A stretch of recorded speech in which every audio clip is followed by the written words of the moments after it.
If you're going to spend a lot of time in front of your new Windows 7 PC, you might want to make it seem like home. Hi, I'm Dave Johnson, a writer on the Windows team, and for the next 4 minutes I'm going to show you how you can personalize your computer by changing your user picture, the desktop background and sounds, and even make text more readable by changing the screen resolution.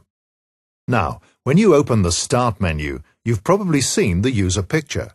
What you might not realize is that it's really easy to change that picture and make it reflect your own personality. To change it, just click on the picture and then click on Change Your Picture. Not only can you choose any of the images here, but if you click on Browse for more pictures, you can use any photo you like. So I could make my account picture an actual photo of me or, say, one of my cat. Don't forget that you can change your picture as often as you want to. Another thing you might like to change frequently is the desktop background, sometimes called the wallpaper. You might remember that on Windows XP, the background picture and screen resolution settings were in the same place in Display Properties. In Windows 7, we recognized that they're really different sorts of tasks, so we separated them. I think that changing the wallpaper is fun. So let's start with that. Right-click on the desktop and choose Personalize. If all you want to do is change the desktop to a new image, click on Desktop Background. You could find a photo that suits you, like this one, and save your changes. But here's something you won't find in your last version of Windows. Choose your picture library, and your background will become a slideshow of all your photos. You can save your changes, or you can be fussy and select only certain photos to include in the slideshow, like I'm doing here. You can also use Window Color to change the color of the desktop elements, like the taskbar and window titles. You've also got a lot of choices about what sounds you hear. Click on Sounds and you'll see this long list of sound schemes.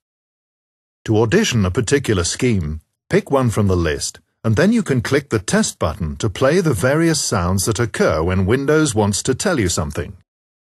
After you have taken the time to select your wallpaper, window color, and system sounds, you can save them as a theme. That way, you can change themes whenever you get tired of your desktop and want to see and hear something different.